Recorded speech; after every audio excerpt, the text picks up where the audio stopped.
Good morning. Good morning. Welcome. It is September 10th, 2023, and our talk today is love ever enough? And we're talking about relationships, but we're going to extend it from more than just interpersonal couple relationships to friendships and also relationships with the divine. But I would like to start with an opening affirmative prayer. And let's know that together we are always in relationship with others. And those relationships require skills and ways of being to optimize our experience of enrichment and joy and connection. We know that we are all a multiple expression of the divine, and each one of us an individual and totally different. And so as we learn to be together in our differences, we learn to be enriched by them. We, like God, are enriched by the multiplicity, by the differences. We learn to appreciate our differences. We give thanks for them. And together we say, and so it is. You know, one of the reasons that love is never enough, while initially when we fall in love, it's like an earthquake. It's like falling.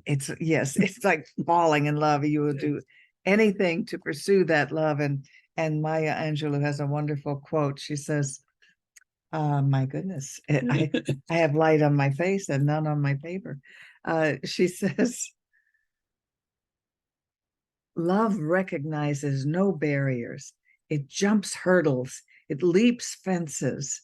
It penetrates walls to arrive at its destination full of hope. Mm-hmm. And that's true. And hormones. That's true. That's what it does. It can overcome anything it believes. And yet what we often do when we are falling in love is we project onto our lover our ideal concept. I'm glad I didn't do that with person. Yeah. And so we're not really even seeing them clearly. We're seeing our projection clearly of what we want them to be. And then the longer time we spend with them, little pieces drop away and go, oh, that's he or she is really not that way. They're really their own way. It's so disappointing to find out that the person that you made up in your mind does not exist. Exactly. And you go, this is not the person that I married or fell in love with. Right. And in fact, they are. You just didn't really see them because you projected your ideal lover onto them. What you need to do in a new relationship is give a person a very good description of who they're supposed to be for you and tell them that you want them to be themselves, but not right now. Maybe later. No, what we really need to do is to appreciate their differences. Oh my God, I never thought of that. The vive la différence, we say, long live the differences between the sexes and between people. And so that's really what we want to talk about is that there's an old saying, if everybody in the world were just like me, what a boring world this would be. And yet we often want the people that we're closest with to be just like us, to agree with us in all things, to like to do the same things we like to do, to have the same emotions that we have. And what we really need to learn in relationship is how to appreciate the differences and know and to not expect them to be like you at all, and to appreciate the diversity, because life really couldn't even exist if we didn't have diversity. Yeah, diversity really is the key to our survival and for us to thrive. And we don't think about biodiversity. Doesn't mean that I only hang out with people like me. It means I have to hang out with people that are different from me in order to be able to see a bigger world, and in order to survive in this world, because there's a lot that through my eyes that I do not see. Exactly. So in whatever way that shows up for you, some people tune out when they hear a foreign language because they go, well, it's not my language. And in fact, if you can't understand it at all, there's not much else you can do. But you can appreciate and wonder what ethnicity they are. We met some new friends at our pool that were speaking what I thought was Russian. Turned out it was Ukrainian, and they live here and have been here a long time. But when they get together, they enjoy speaking their native tongue. And so they invited us to taste some of their food. They cook their food and bring it there, and they promised to let us taste borscht when they make it. They said it has to get cooler to have that beet soup. So we're looking forward to that. But, there are ways of showing interest even when you don't understand the language or you don't understand the culture. And there's a way of showing appreciation for the differences instead of, oh, well, I can't understand that. I don't know who they are, so I will just ignore all of that. So we need to appreciate differences, and even in our children, when they turn out to be not like us at all or whatnot, we need to try to understand and appreciate those differences, because it takes all of us to make up this universe, or this thing we call God, because we are it in multiplicity. So what that also brings up for me is the idea, or the thinking, that what we need to do in order to have a good relationship is a lot more listening than talking, a lot more being with the person to see who they are, to hear who they are, and for us not to tell them who they are. And I think we often don't realize that a good relationship requires a lot more listening than it does talking, or a lot more listening than it does explaining. And so the first thing I would invite all of us to do is look at any relationship you have, whether it's with a person or even with a creature, an animal, a dog, a cat, in some cases a tortoise that eats corn, or a rabbit. Listen to their action, listen to their movements, listen to the song that their heart is singing to you that doesn't have any words. And as we listen to that, we begin to connect with the being that is there, and we begin, I think, to fall in love. And I really think falling in love is falling out of our own idea of ourselves and into a bigger world, and into a universe in which everyone is included.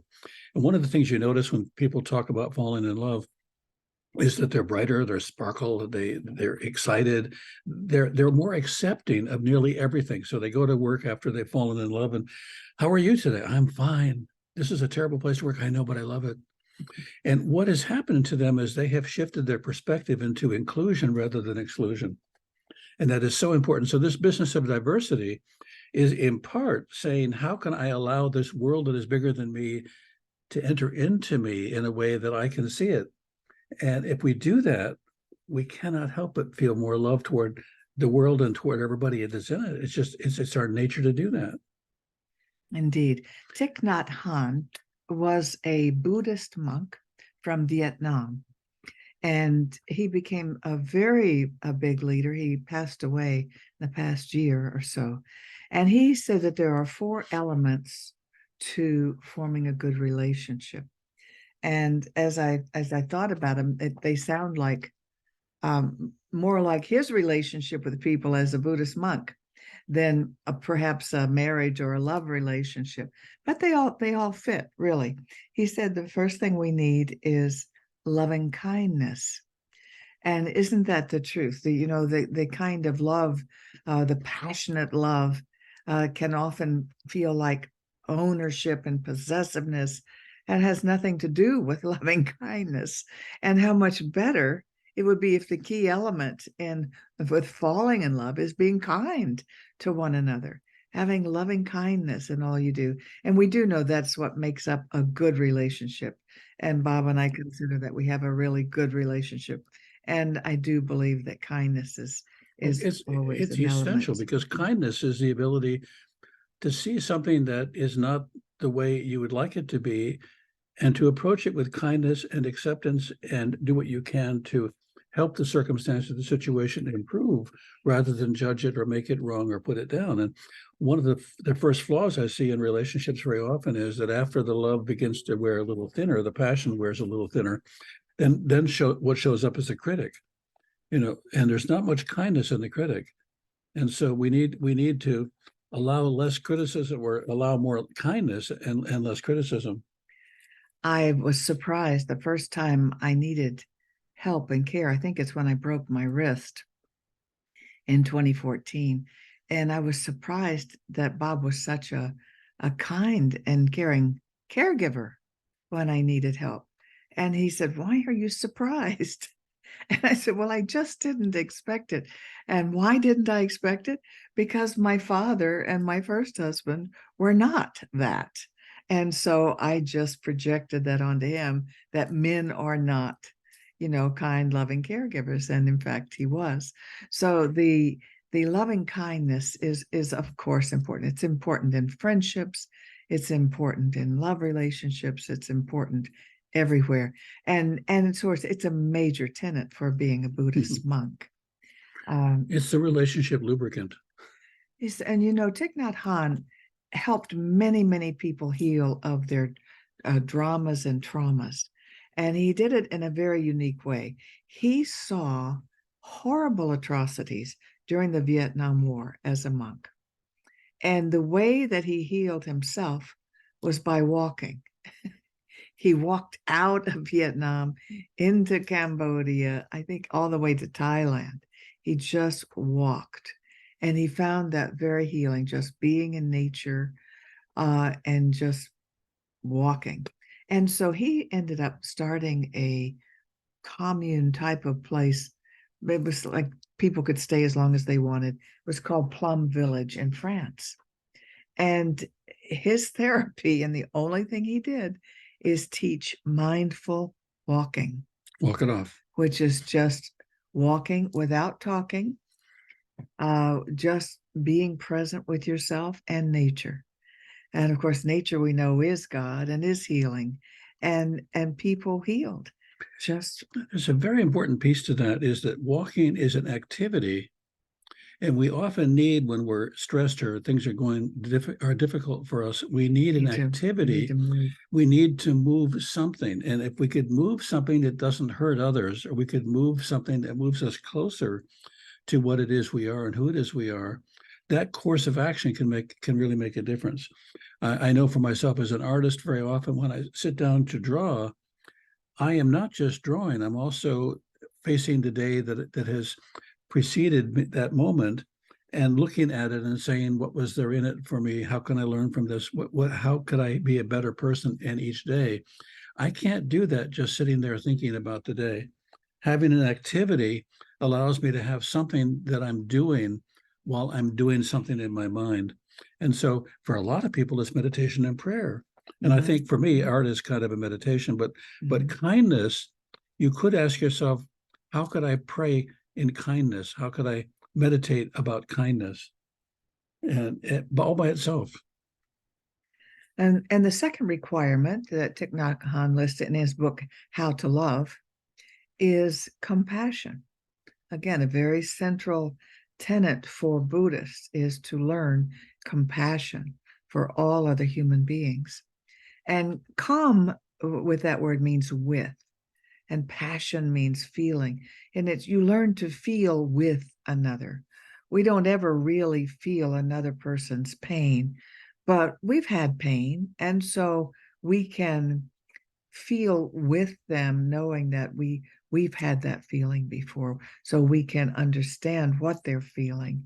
So compassion is not feeling sorry for them, but it's to understand what they're feeling, and to maybe even relate, that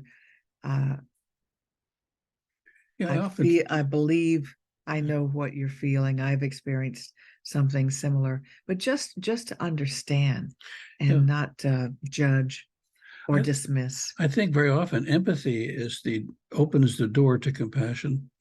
And so empathy allows us to resonate with or to experience our own likeness to the circumstance or situation.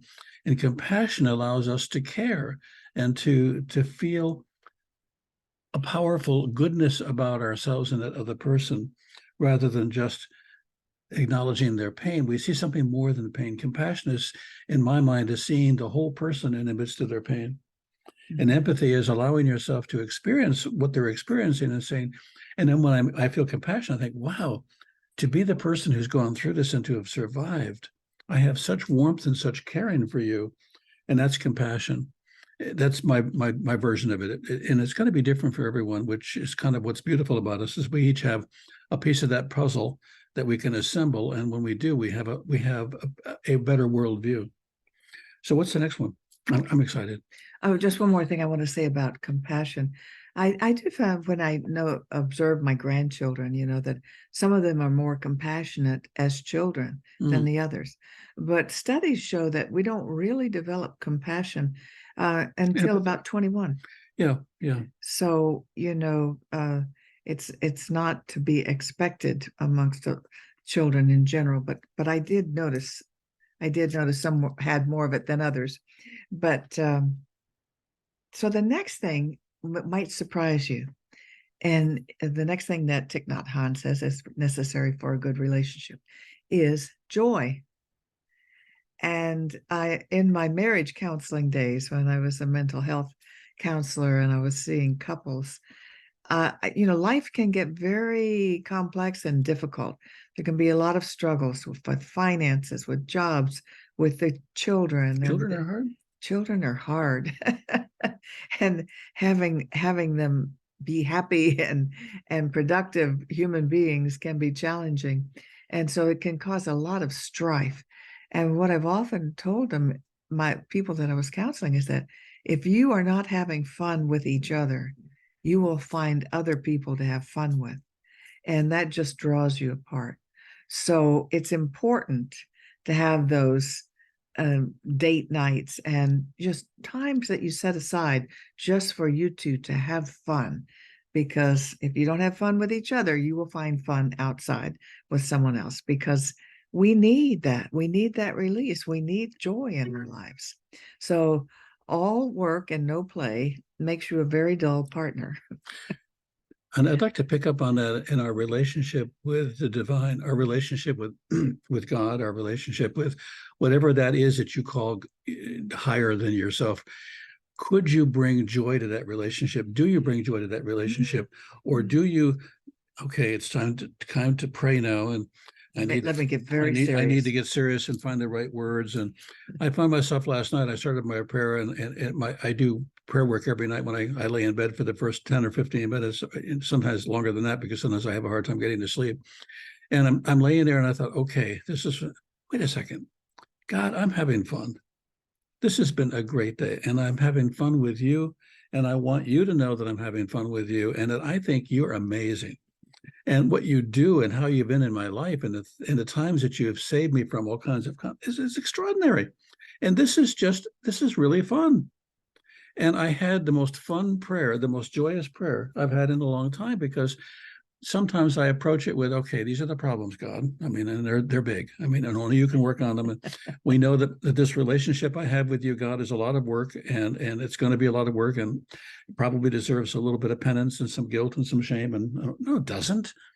And this relationship we have with God could be, it can be, and maybe even needs to be one we look forward to, when we jump into it. Oh, good, I get to be with God.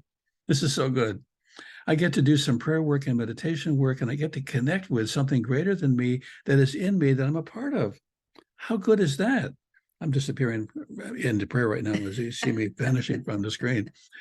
But I think we need to shift that relationship idea that we often have, and we grew up with. God is bigger than you are, and God knows what's good for you, and you better be careful, because God can get you, and will get you in the end, as opposed to, what kind of a day have you had? God, I've had an incredible day, and I'd like to spend more time with you, because I think we could have a lot more fun together than we've had so far. And so it's a God of abundance of energy, a God of love and compassion, a God that says yes to you and can't wait to greet you, that you can't wait to greet. That may be a different God than you've had, and that may be why we often avoid God, and we don't want much to do with God unless we're in a prayerful state and don't feel guilty about something we did earlier in the day. And so we need to have an unshameful experience with God, a loving relationship, which is what you're talking about. So if I go back and I look at the steps, kindness, approach God with kindness. Say, God, I feel so good having the ability to have a relationship with you. How can I support you? What can I do for you today, God? And listen, Listen for what happens to you in your heart and soul, because this is a relationship. It's not you going to the master or to someone who is above you or beyond you, but somebody who's with you, somebody who's walking with you, and not somebody who's going to be judging you. So the next step that Thich Nhat Hanh said is necessary for a loving relationship is equanimity. It's a big word. Equanimity. And when I first saw that, I saw, yes, that means being equal. And in fact, that's not what it means, but I'm going to talk about being equal because that's very important. You must have equality.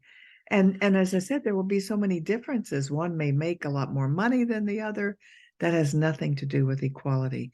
Equal means you're equal in the big decisions. You both have input in the big decisions, childcare, where you live, how you maintain a household, what you like to do for fun, how you spend your money, What movie you're going to watch, what movie you're going to watch. what you're going to have for You dinner. really must have equality, or somebody is just trapped in the marriage or the relationship. It's stuck in an unequal power situation. That's not, they may stay, but it's not happiness that they're experiencing. They're experiencing dictatorship.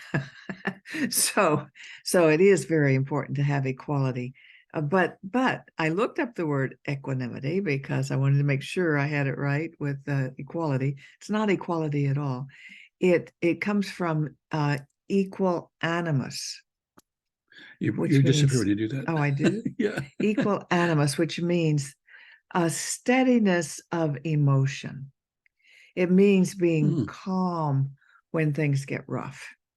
And I can certainly see how a Buddhist monk would like this in relationships with people, in that it doesn't help when people get hysterical and upset or very angry. That never helps anything. So it means an equalness of the ability to stay calm and keep your emotions manageable and manageable with other people. And another way of saying that too, or another way of looking at that is that one of the ways we feel safe in a relationship, the safety comes from feeling that we can say what we think or say what we're feeling and have that person be open and receptive, rather than, oh my God, I just blew up a mine and we're going to now have an explosion that's going to last. So if being in a relationship means walking through a minefield, you're not in relationship with the person, you're in relationship with the field. And that's not really helpful. So if you can get to that point, and the same thing would be true in a relationship with God, because if your relationship with God is, I'm trying not to stir him up and not get him or her upset, which is a projection, then what's happening is your relationship is going to be not about love and about caring or about the things that you'd like to see in your life. It's about staying safe. If the relationship that you're in with anyone is a relationship where their first filter is, are they going to get upset? Then you're really in a relationship with getting or not getting upset. And that's not a relationship. That's simply biding time. That's trying to stay safe. So this equanimity is so important, because as we pursue a relationship, as we unfold ourselves in a more balanced way, and we bite our tongue and go for a walk if we need to come back and say, this is what I've been thinking, this is what's been going on with me, we create a place of safety for the relationship. Mm-hmm. And that is so important. You can't have fun if you don't feel safe. One of my mentors, Carl Whitaker, he was a famous psychiatrist that I got a chance to work with many years ago. He said, in therapy, there's only 3 things that are important. I said, what are they? He said, safety, safety, and safety. And if people don't feel safe, they don't share. And if they don't share it, nothing happens. How many times in the last week have you been in a relationship with somebody, and that may also with the divine, where as soon as you went to say something, you had to censor it because you felt unsafe? Then what you really need to do is to sit down with this person and say, could we create a safer relationship? What would have to happen? How could we possibly go about creating one? And in many cases, that lack of safety is not with your partner. It's actually with you. That is, you're projecting as opposed to saying, what do I need to do to feel safe with my own ideas, my own thoughts? And I just disappear. You need to be present. Yes. Yeah. What happens as soon as we raise our hand, we disappear. So when we were doing therapy, there was a book, and I can't remember the author. He was a psychiatrist, and it was entitled "Love is Never Enough." Mm, And when I first saw it, I thought, what do you mean? Of course, love is enough. Love is what you need in a relationship. But what he was saying is that romantic love, mhm. that is the first reason you get together, is never enough. Because then, if any of these other qualities are missing, and what is there is fighting and criticizing and no joy and all of that, the relationship will not last in our society today, because we have choices. They used to last in the olden Well, days, they and used to people endure. just went, Yeah. they endured. People went their separate ways, had their own friends and their own things that brought them joy, and even other lovers and whatnot, because the marriage had to endure. But today, the marriages won't last. So, and this applies as well to other relationships other than marriages. So Well, and I think a lot of people have gotten a divorce from God, they have. I and know they've, a lot of people yeah, who decided. One friend of mine who decided when her mother died at a younger age than she thought she should die, that she was mad at God. So therefore, he didn't exist to her. right. He did not exist to her because he let her mother die. It usually And starts out, that's a very yeah, childish view of God. yeah. Well, it usually starts out with a separation, and I just need some space. Oh, And I'm not going to I'm church mad at you, anymore. God. Yeah, Yeah. and it's okay. And I know you're up there, but I don't want anything to do with you anymore. Actually, I don't know that you're up there anymore. In fact, as far as I'm concerned, you don't exist. How many times have you said to God the same thing you've said to somebody who you were having an argument with? I just need some space. Okay, I need time out. Okay, yeah. A time out from God is not time away from God. It's just that you've taken yourself away. God is not taken away from you. When you take yourself away, what happened there? When you take yourself away, this is amazing how this works. When you take yourself away from God, it just means that you don't have a chance to enjoy the relationship that God is having with you. Oh, brilliant. Brilliant. Yeah. That's true. When our kids say, I'm mad at you, and they go to the room and have a tantrum, you don't disappear as a parent. You continue to say, I love him. What do you mean? He's having his thing with me. He's having his issues with me, but he'll come out. My son, I remember one time went upstairs and he said, I'm mad at you. I'm going to my room. I'm never going to talk to you again. I said, that's okay. That's fine. In about a half an hour, I'm going to go for a motorcycle ride. Well, you want to go with me? Oh, yeah. That man didn't last long because, go for a motorcycle ride with God. It's okay. You can do that. Climb on the back and say, take me wherever you need to go. I'm going to have a good time with you. Well, it's time for us to wrap up this part of our talk and go to the part where we share the screen. Oh my goodness, it sure I is. know it. I'm gonna share the We're screen. having a good time. I know. I love it when we have a good time. Actually, we have a good time every week. This is a time when we talk a little bit about giving and sharing, and ask you if you would share your good with us. And you want to share You more do about that? so by going to our website, CSL, Centers for Spiritual Living, Center for Spiritual Living of the Palm Beaches.org. And there you will find a little button at the top that says ways to donate. And that's how you donate to the organization. And we thank you. But we know that many of the people that watch here give regularly. And we really appreciate and that. we appreciate it makes it possible for us to do this. There's a lot more time and energy spent creating this and supporting the people that are part of our congregation than enough people realize. It's kind of like being a parent, that the kids don't always know that the parents are still parents, even when the kids are out playing. We're not your parent, and so please don't come to us with that.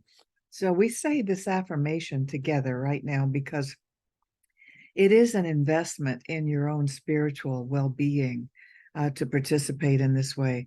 So let's say it together. My investment today is made with the full realization that God is the source of my supply and returns it to me enriched and multiplied. And that means as I give, I do receive. And it is a circular, it's also called the law of circulation. So if you want to receive more, give more. That's the law. There we go. And now what I think we ought to do is we ought to end with an affirmative prayer. Okay, so is there any way we can have the people not visible? I don't know. We don't I know. don't know what Go to happened. full screen somehow. View, full screen. There we go. There we go. Okay. So you So did, what I know today, right here and right now, is that the divine God, that energy, that intelligence that exists in the universe that supports, encourages, and empowers us, lives through us, and is a part of every dream, every thought, and every idea that we have. And so we celebrate today this connection, this union, this divine joy that comes to us when we know we're not alone. We are enough. We have always been enough. And so we say to ourselves right here and right now, I am enough. I am connected. I'm a part of all that is good and all that is divine. And I share this experience willingly and lovingly with everyone that I can because it feels so good. Today, I allow myself to fall in love with the possibility of the best possible life ever. And I say yes to it. I say yes to abundance in wealth. I say yes to abundance in health. I say yes to abundance in new ideas that expand me and grow me. I say yes, and I know that all of this is unfolding perfectly and divinely in perfect time. I say yes to the hardships that I've overcome, that I've learned from. And I say yes to the hardships that are even about to come. Why? Because there is nothing that is hard. I have the ship that can go through any of the waves that I am confronted with. And so I say yes to a kind of calmness, an internal knowing that joy, love, and abundance are what keeps me afloat, what helps me see the universe, and what expands me in the most divine and extraordinary way. Knowing this to be so, I say thank you. And together we say, and so it is. And now we're going to stop the recording. Yeah. Stop. Oh, okay.